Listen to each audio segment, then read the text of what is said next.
विदेशी आक्रांता औरंगजेब को तो आप सब जानते ही होंगे। औरंगजेब ने 11 तोपों से विजयनगर मंदिर को उड़ाया था। इस मंदिर को सूर्यदेव का मंदिर के नाम से भी जाना जाता है। नए संसद भवन की डिजाइन 11वीं सदी के विजय मंदिर जैसी ही हूबहू दिखती है।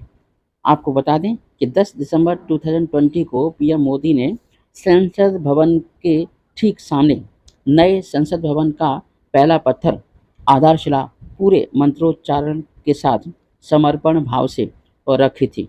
इसीलिए कांग्रेस पीएम मोदी का विरोध करती है, क्योंकि पीएम मोदी ने उसका आरोप है कि भारत का भगवाकरण किया जा रहा है और पवित्र किया जा रहा है।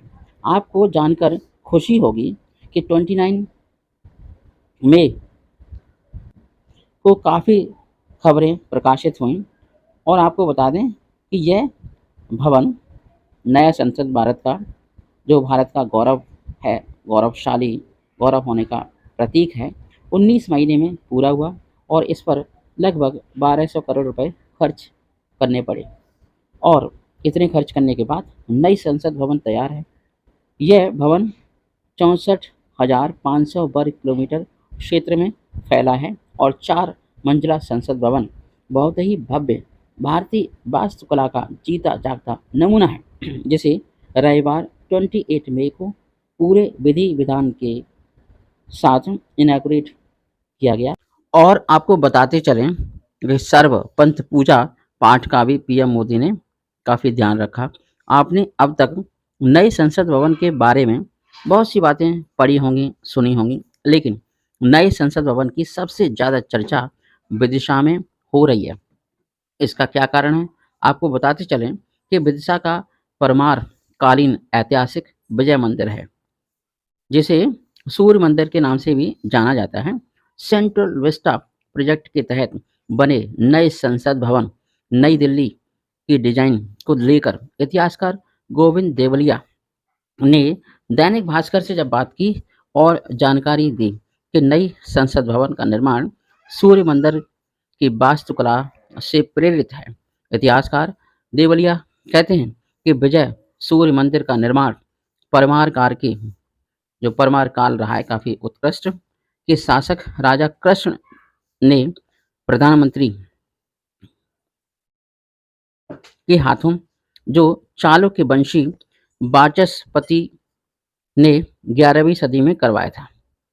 मंदिर का निर्माण परमार शैली के अनुरूप भव्य विशाल पत्थरों पर अंकित परमार कालीन राजाओं की प्रथाओं से गया था। सूर्य मंदिर 150 गज ऊंचा बताया जाता था, लेकिन प्राकृतिक आपदा के कारण पूरा मंदिर परिसर मिट्टी के टीले में तब्दील हो गया। 20वीं सदी के प्रारंभ में बेतवा नदी में बाढ़ आने के कारण यह इलाका मैदान जैसा नजर आने लगा। सूर्य मंदिर को कई बार निशाना बनाया गया। मंदिर की भव्यता और विशालता मुगल शासकों के मन में खटकती थी। 1233-34 में पहली बार विजय सूर्य मंदिर में मोहम्मद गौरी के गुलाम अल्तमश ने आक्रमण किया। उसने मंदिर के साथ सभी प्रतिमाओं को काफ़ी नुकसान पहुंचाया और लूट कर ले गया। मंदिर का सन 1250 में फिर से पुनर्निर्माण कराया गया। हालांकि इसकी सुंदरता को फिर नजर लग गई और सन 1290 में अलाउद्दीन खिलजी ने फिर से विजय सूर्य मंदिर को तोड़ डाला और लूट लिया। इसके साथ आपको बता दें सन 1459 में और 60 में महमूद खिलजी ने भी मंदिर को काफ़ी नुकसान पहुंचाया था। सन 1532 में विजय सूर्य मंदिर को तोड़ने में कोई कसर नहीं छोड़ी गई और आपको बता दें कि मुग़ल शासकों का सबसे बड़ा विदेशी आक्रांता औरंगजेब ने तो हद ही कर दी और 11 तोपों से मंदिर को उड़ाया। इतिहासकार देवलिया का कहना है कि 17वीं शताब्दी में मुग़ल शासक आक्रांता औरंगजेब की नज़र जब इस सूर्य मंदिर पर पड़ी तो उसने कई हमले करवाए, लेकिन मंदिर की भव्यता मंदिर को सुरक्षित रखने के कारण बनी रही।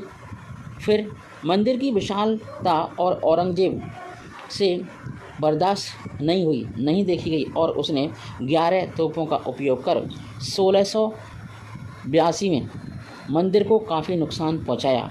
हमले में ज़्यादातर हिस्सा नष्ट हो चुका था। तोपों की वजह से मंदिर को उड़ाकर पूरी तरह लूट और तोड़कर ज़्यादातर मूर्तियों को खंडित कर दिया गया था। कुछ अवशेषों को दफन कर उसके ऊपर एक चबूतरा बनाया गया और मस्जिद का निर्माण कराया गया। यहाँ पर नमाज पढ़ी जाने लगी। मुग़ल शासकों के कमज़ोर होने के बाद यह क्षेत्र मराठा शासकों के अधीन हो गया। उस समय उन्होंने नमाज पर पाबंदी लगा दी थी। तब बेतवा नदी के उस पार उदयगिरी रोड पर स्थित ईदगाह पर ईद की नमाज अदा की जाती थी। देखरेख कम होने की वजह से, अभाव की वजह से यह क्षेत्र विरासत वीरान होती चली गई और प्राकृतिक आपदा में पूरा का पूरा कंपाउंड मिट्टी के टीले में परिवर्तित हो गया। 20वीं सदी के बाद यहाँ आप देखते हैं कि नमाज पढ़ने की अनुमति दे दी गई थी और 1934 में इस इलाके में खुदाई हुई, तब यहाँ मंदिर के अवशेष मिले। इसके बाद यहाँ मंदिर के होने की बात सामने आई। इस पूरे इलाके की गहनता से खुदाई की गई तो यहाँ पर भव्य मंदिर मिला। 1934 में ही हिंदू महासभा के विजय मंदिर के पुनरुद्धार की मांग करते हुए आंदोलन शुरू किया गया। यह आज़ादी के बाद तक चलता रहा और इसका राजनीतिक फ़ायदा भी हुआ। हिंदू महासभा थी उसे कई सांसद और विधायक चुने गए। यहाँ तक कि तत्कालीन मुख्यमंत्री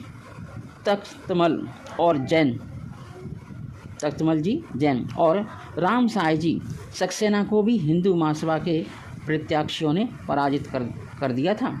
साल में एक दिन नाग पंचमी के दिन ही खुलता है मंदिर का पट।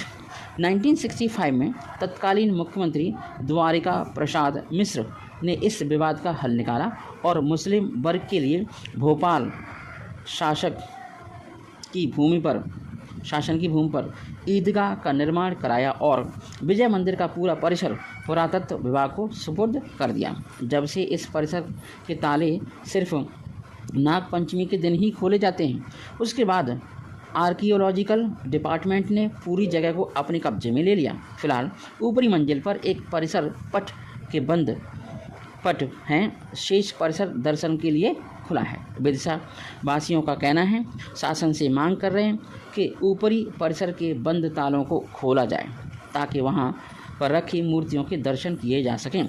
इस मंदिर का पुनर्निर्माण किया जाए ताकि यह मंदिर अपने पुराने भव्य रूप में आ सके।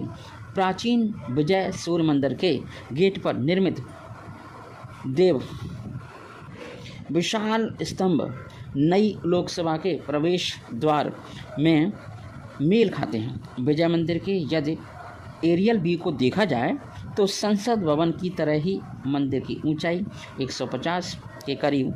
भारत की पुरानी संसद का डिज़ाइन अगर हम देखें तो मध्य प्रदेश के 64 योगिनी मंदिर के आधार पर किया गया था।